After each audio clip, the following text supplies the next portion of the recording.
In celebration of St. Patrick's Day 2021, I have two excellent Irish single pot still whiskeys to taste today and to tell you about.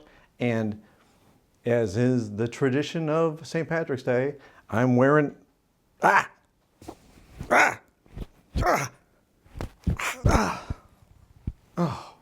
doof, that was close. Oof. Green. Let's do this.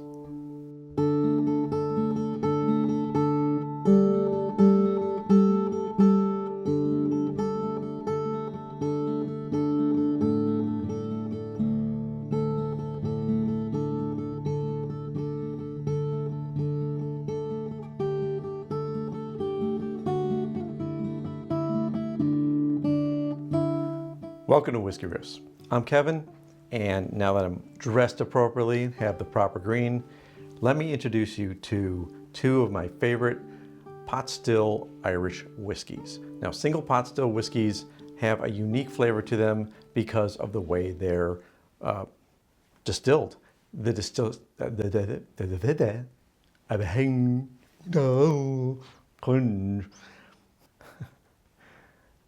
The way they're distilled makes them very distinctive. Pot stills are a slower process than column stills, but they also offer some unique flavors. And when Irish pot still whiskey is created, it's typically done with a triple distillation process, which makes it even more of a unique flavor profile for whiskey. Now, both of these are multiple caskings. And both of these whiskeys are using a mash that is both malted and unmalted barley. Now, this is a tradition in Irish whiskey that dates back to the time when the British started taxing malted barley. And the Irish said, well, we really don't want to pay your tax, so we'll use half of the barley as unmalted and skip some of that cost for our whiskey production, which happened to work out perfectly because I think it makes Irish whiskey better and more unique. So as with many things that have happened to whiskey over the years, with peated whiskey, with all the different kinds of distillation processes, much of it's accidental. You don't often see a process that happened 100 or 200 years ago and say, well, they did that exactly for this reason. It mostly was, this was a necessity at the time. So we get to enjoy this. Now, the multiple caskings for both of these are a little bit different. So the green spot is ex-bourbon and ex-sherry casks. And the Teeling adds a virgin oak cask also. So that gives another wood note in there that you wouldn't normally get from used casks. Both are great. Both are very much some of my favorite whiskeys. The Teeling and the Green Spot are a little hard to get. Green Spot's easier. The Teeling is definitely hard to get for me in this expression. Normally I can get other Teelings. They're different maltings, but the pot still is a little more rare. Price-wise,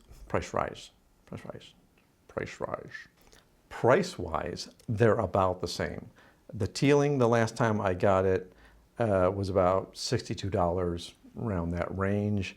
And the Green Spot, last I looked, it's about the $62 range, but I know I've gotten this for more like the $50 range of prices. So if you can get them, and you do like Irish whiskey and you have not tried these two, I think they're really worth it. Let me go ahead and pour these, and I'll tell you a little bit more about each.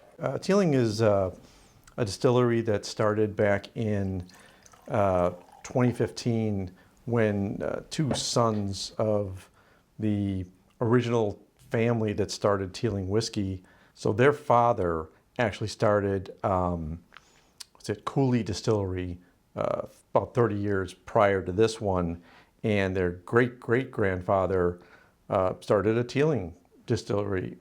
And their current distillery is in Dublin, which was really fun when we got to go over there and visit, because it was right in the center of town, and we had no problem wandering up for a lovely tour of the distillery. I'd love to go back because I think they're doing some amazing things.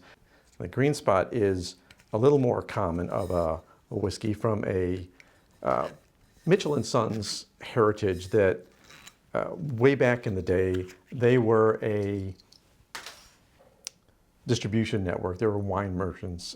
Mitchell & Sons were wine merchants, and so they could have a distribution for whiskey, and I believe that was in the early 1920s or 30s. There's no history of when the first Green Spot was created, but there is a good history of why it's called Green Spot. So when they first started creating these whiskeys, they would dab paint on each cask that was being loaded onto ships or wherever it was being loaded to discern, what kind of whiskey was in there. So the Blue Spot was a 7-year-old casking. The Green Spot was 10-year-old, and Yellow Spot was 12, and they put a dab of Red Spot on there. It was a 15-year whiskey. So it's nice that naming system came back and still applies to these whiskeys. Now, the Green Spot actually is not an age statement whiskey, but it has 7 to 10-year-old whiskey in it, which, because the youngest year has to be the year you put on the bottle, they didn't want to put that on the bottle because there is a 10-year in there also, and it kind of falls into that tradition of Green Spot means 10. They do have a Blue Spot now, which is a new expression that I think they came out with last year, and that is a 7-year-old whiskey, and it is labeled that on the bottle, so you have an age statement whiskey. I haven't tried it yet. I haven't been able to get my hands on it, but as soon as I can, I am going to try that one, because the Blue Spot does add more flavor to it with a Portuguese Madeira casking, as well as the other two bourbon and ex-sherry casks that they use. The Yellow Spot is, I believe it has the Malaga casking also in addition to these two. And the Red Spot is Sicilian Marsala, I believe, is the wine cask that they add to it also. So some nice variations as well as different years for Mitchell & Sons. Different whiskeys. They're all pot still though, whereas Teeling has a bunch of different expressions, and this one is their singles pot still, but they do have grain whiskeys and they have other variations that are not pot still. So some nice things to try from both of these distilleries. So I think I'm going to start with the Green Spot. What I've always noticed with Green Spot, right off the bat, is that green apple smell. It's not a sour or bitter green apple, but it's not a full red apple either. It's that brighter smell. And I get some vanilla on there. That's certainly coming from the oak. Also some sweetness, probably from the sherry casking, and maybe a little biscuit smell. British biscuit, not American biscuits, the cookies. It's a lot of different notes on here. And that's why I love pot still whiskeys so much. They have a lot of flavors. When you go through 3 steps in the distillation process, you're going to bring more out of the whiskey. It takes more time though. It is more expensive for them to do. And typically a Scotch is a 2 distillation process for their pot still. Others it varies, but Irish are very particular. Most of them are very particular that they want to do triple distilling. Triple distilling, I can count. So the Green Spot, it's very fruity. Those apples definitely there. The pear, it's more spice than I remember, but it's kind of a wood spice. And I can definitely taste the grain in there. Maybe a little bit of coconut on the finish. It's got a lot of spice at the end. Definitely the sherry cask you can tell it's sherry finished, or it's not sherry finished. So there's different ways of doing sherry casking. You can either take the original casks that were in some other wood, ex-bourbon casks, maybe virgin oak, and then you can recask that again for a period of time in another cask. I believe what both of these distillers are doing is they're dividing up the whiskey and maturing them in two or three different casks. So you get the flavors and then they blend those casks later together to give you this final note. A lot of nice bright fruits, apples, kind of the green apples, like I said, pears. Now I'm getting a little bit of coconut even on the nose. All right, let's go over to the Teeling and see what we have here. Now I love this Teeling pot still also. It's not as much a go-to for me because it's hard to get, but whenever I can find it, I go get it. I grab a bottle. Similar nose in a lot of ways to the Green Spot, except I'm missing that green apple. It's more floral. There's vanilla there. It's not as much sweetness. I'm getting like a pie crust though. I like that. So on the taste, there's that caramel taste, a little bit of a salt flavor to it.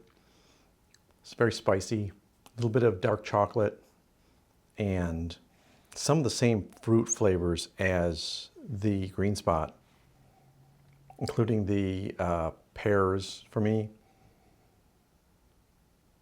maybe apricots.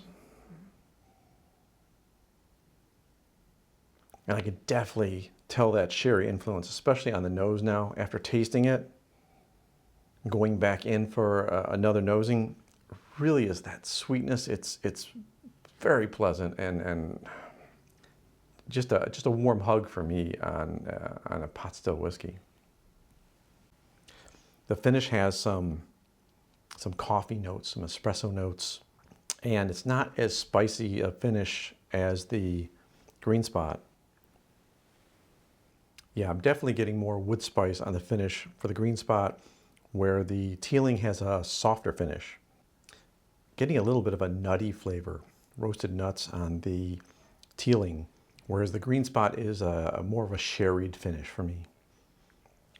Really nice, really lovely pot still whiskeys. Either one would be a fantastic way to celebrate St. Patrick's Day. And if you're having trouble getting these aren't the pot still whiskeys that are available in your area, I would suggest a Redbreast 12 as another option. That's pretty available. I think that's more along the $50 range for pricing. So if you can't get these, go for the Redbreast 12. For me, Redbreast has more of a buttery taste and less apple forward than either of these. Great whiskeys. I love them both. And I highly recommend, if you have never tried an Irish single pot still whiskey, to give it a try, especially if you like bourbons and you're not much of a Scotch fan. I think these may have a better entry level for you as far as other types of whiskey are concerned. Okay, I think that wraps it up for this St. Patrick's Day. I'm glad I found the right shirt. I'm certainly glad that I got to enjoy these two pot still whiskeys. I have some